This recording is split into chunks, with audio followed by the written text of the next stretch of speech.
Hello Yeah. to everyone watching us right now. This is the Jess Address in the IPL studios, a local community radio station where we talk to lots of the community, not-for-profit groups, everything like that. But now we I'm not one of them. well, you're a presenter at IPL. Awesome. Good Vibrations with Mish. Give us a plug. Okay, well, I'm wearing You the love the 80s, 80s. so I'm an 80s freak. I don't know much about 80s. Like if someone said to me, well, who plays that song, I'd be hesitant. I'm not very good at that, but I do love my music.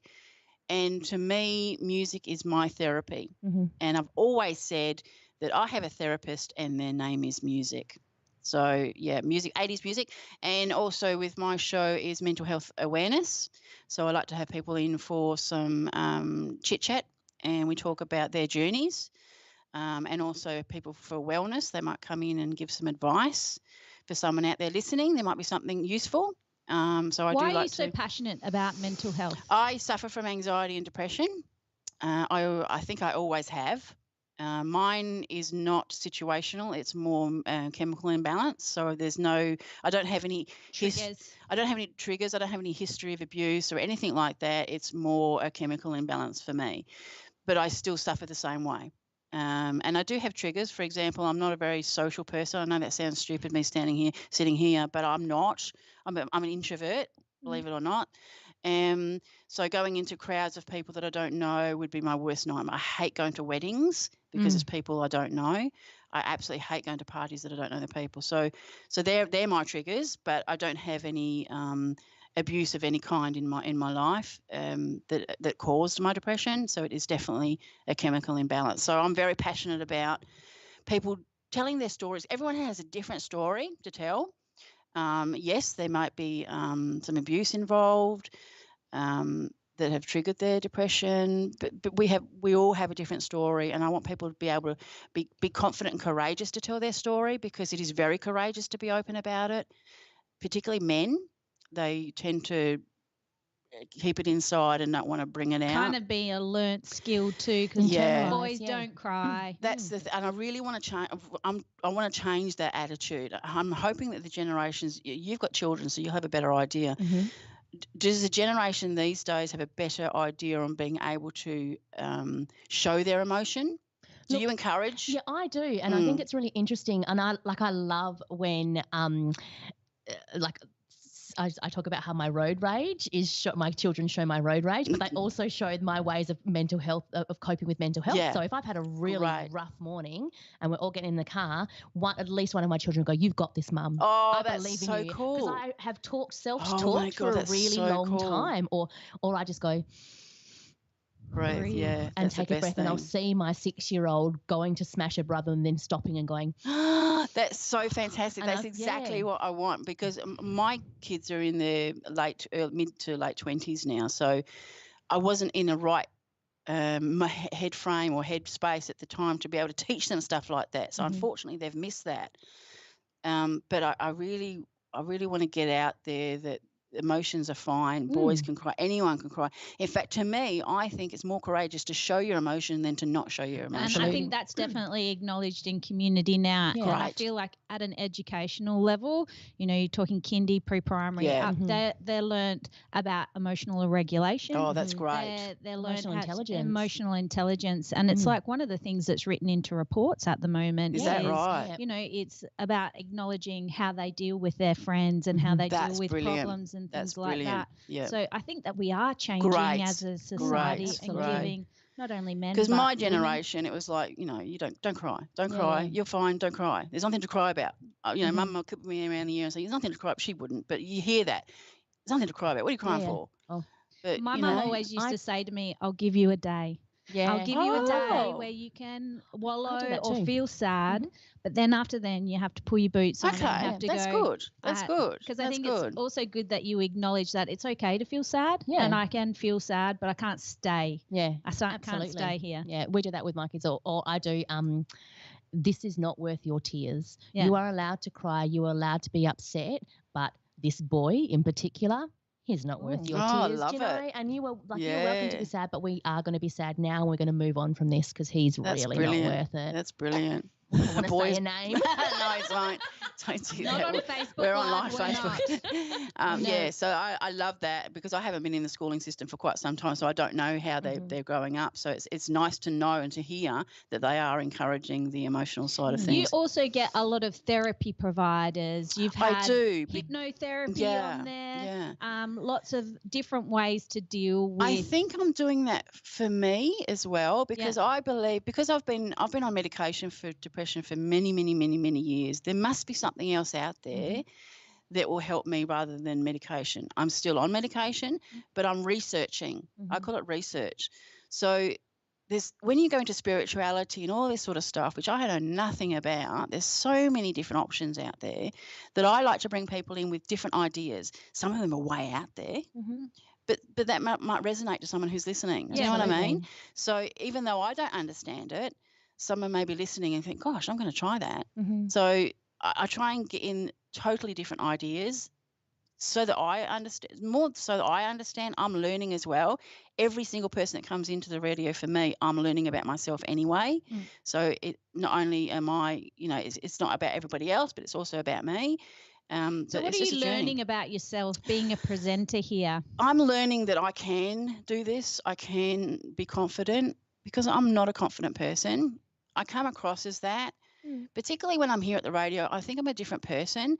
I feel so comfortable when I walk in the door. I feel part of a family and unjudged. So I feel like my walls are coming down. So when I'm in here, my music obviously helps me with that because that's my therapy anyway. It's the best thing about being a radio presenter. You can play your own music and no one has to complain about it. But you don't have to listen. No, you don't have to listen. Just switch it off. Don't do that. But also coming people coming in. I'm learning more about the journey of mental health. Like, why do I feel this way, and what's happening to me? Because when you go to a doctor, they just hand you a tablet. You'll be fine. It's more than that. Like, you saying about triggers. I didn't understand what triggers were. I had no idea that I had triggers. But I'm learning more about that. And I wish I'd have known, because I'm in my 50s now, I wish I'd have known when I was in my 20s how to deal with this better. People needed to be talking about it then. They never talked about it then. It was a tablet. Are you proud of yourself? Do you take a step back and acknowledge the fact that you're actually still discovering things about yourself and you're still learning and changing? Because a lot of people, as they age, they get set in their ways and things won't change. I don't like change. This is the way I like I've always, I have a very short attention span, I believe. This is another thing I'm learning. So I like to change myself quite often. Like, I've changed my job. I'll be a swimming teacher. I'll be a care worker. I'll be totally something different. And I challenge myself that way. The fact that I've been at the radio for nearly 9 months now is like, wow. So I'm obviously very happy here. But so I do like to change my personality.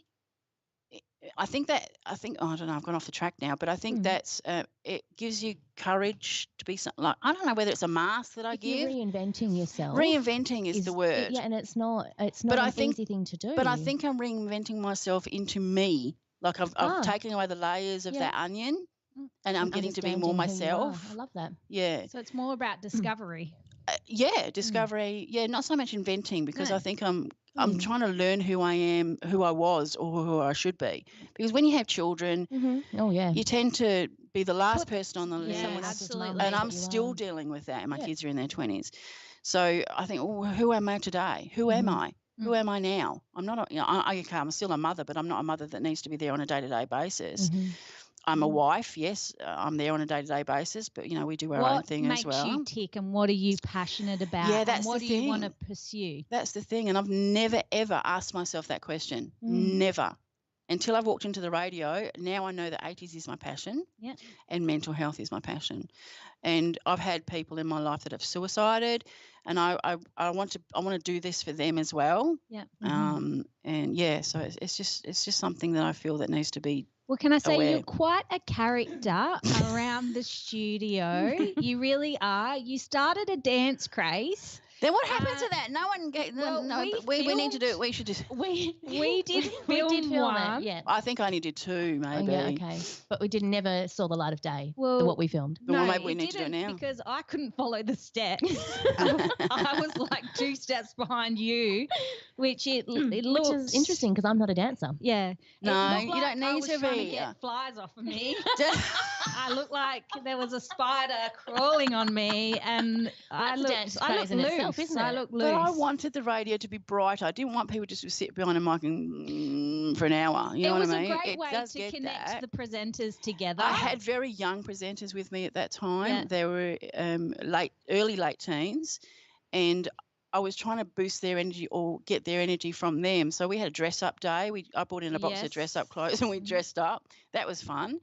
But I just wanted to, I need to have a higher energy, good vibration, right? Yeah. So I needed to have a good vibration. And for me, doing that type of thing brings my energy up, in which then portrays to the radio to hear it on the other side. So you should be a DJ out of the night. Yeah. Putting on funky 80s tunes. Yeah, I reckon that'd be great. Get some good vibrations. Anything after 8:30, I'm in bed.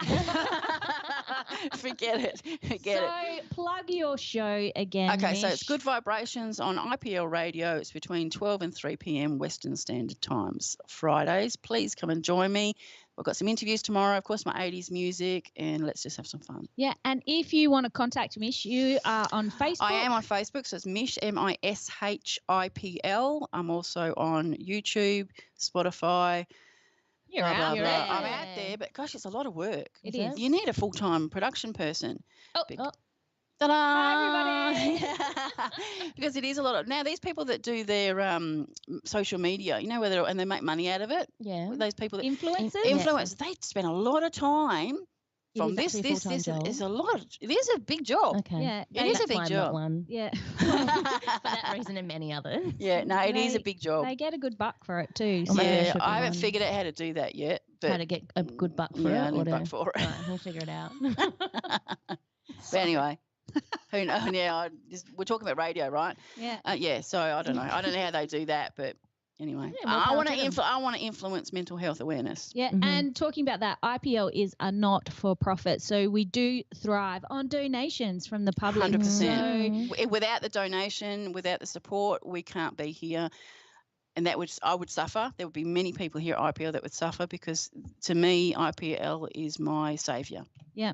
So without IPL, you know. And if that's not a reason to donate, I don't know what is. So we need sponsorships. I'm actually going to play a little bit of an ad right now to show you how you can donate. Yep. Listen in, and Cheers. We'd like to thank all the sponsors we currently have, but also the people that are supporting IPL. Absolutely. You guys rock. Absolutely.